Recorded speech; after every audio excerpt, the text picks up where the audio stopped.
And then the black figure just moved from my right. And then because I was like writing something, I could see something moving from the right. And then when I look at the thing, I saw a black figure. It is not a human, but it is really like a black opaque thing. It's just an object, and maybe you can say it's about the height of a human coming from towards me.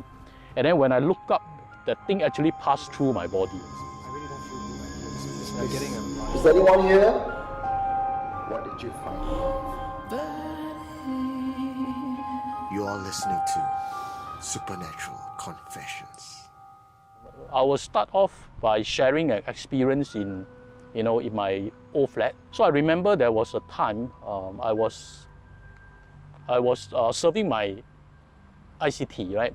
So I came back from my ICT. I was sitting in front of computer, trying to clear my bills, right? So I was sitting in front of computer, and I was writing checks. And then I saw, on my right, basically there is a kitchen, and then I saw there is a figure. Okay, it looks like a shadow, but being a shadow is usually means that it's flat and it's like transparent, right? But that is actually a black figure, and then the black figure just moved from my right. And then because I was like writing something, I could see something moving from the right. And then when I look at the thing, I saw a black figure. It is not a human, but it is really like a black opaque thing. It's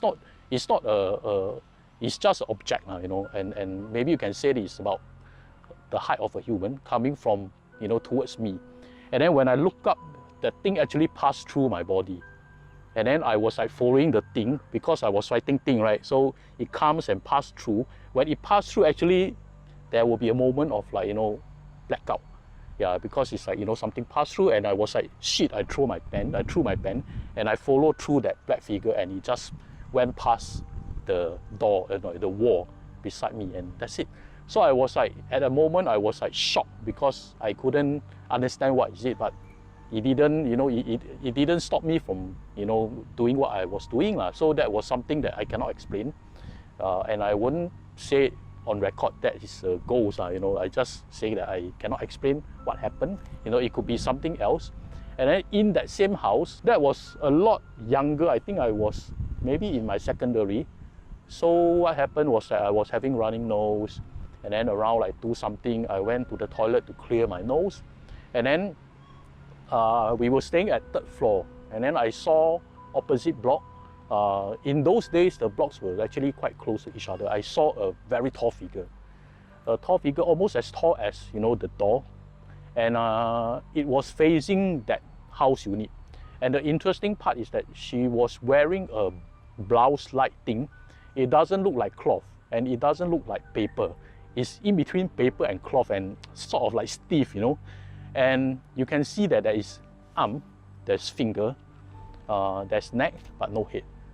Okay, and the color of the skin, I don't know whether you can call that skin, is like burning ash, that grayish color, and staring at the door. And the thing is that I couldn't confirm what it is, so I was like waiting there, trying to confirm, is it maybe a piece of cloth or something that will move, So I was there standing until maybe about 10 minutes. It didn't move, and then my mom came to the toilet again. I sort of like asked her to look at what it is, and the thing was no longer there. When I was young, we used to stay in Alexandra Hospital, right? So my parents was operating the food store in the compound. And you know that Alexandra Hospital, when we were there, I think that was around like 1972 or 73. That was exactly when the British start, moving out from the hospital. And comparing to, places like Changi, actually Alexandra Hospital, there's a massacre happens there, right?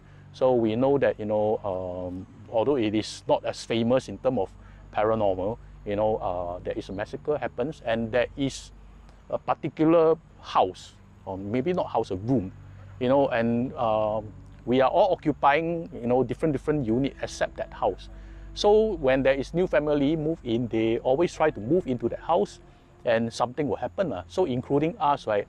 That was a lot older, when I was adult and start working, and then during a casual talk, my parents was just talking about the experience, and my mom said that actually in that unit, right, even when the light is on, in the middle of the night, sometimes the bed will shake, and yeah, even she was awake and on the light and the bed will still shake. And then my dad was surprised because he said that actually when he was sleeping on the floor, sometimes he encountered people like kicking on him, and he did not want to share because he afraid that my mom will be scared, right? And my mom did not want to tell because my mom worried that my dad will get frightened. So they just sort of somehow move up from the house. But that unit is quite special, and somehow nobody stay in that unit. And I remember when we were young, we were playing around there, and somehow, yeah, you can hear shifting of furniture, and we didn't know what is it. I just know that that unit, somehow nobody want to stay in that house. Yeah, I think it's that in one of my childhood days, I used to visit Ubin, which is actually my auntie's house. And then when my cousin got married, what do they normally do is that they will build extension of the existing house, to a bigger house, and then they will just stay next door. So when we were there, I was in my primary school, and there is actually a much larger house than the main unit, and it's like brand new with furniture, everything there, and we always go and peep and like being scolded by the adult not to go there, and like every time we visit there, it becomes older and older until it crumpled, until becomes ruins. And then later on, they start talking about the story. Apparently what happened is that house belongs to my cousin, right? So I understand that when they trying to shift to that unit, in the middle of the night, they always saw a lady with a baby at the kitchen, and then they also saw a old lady around the house.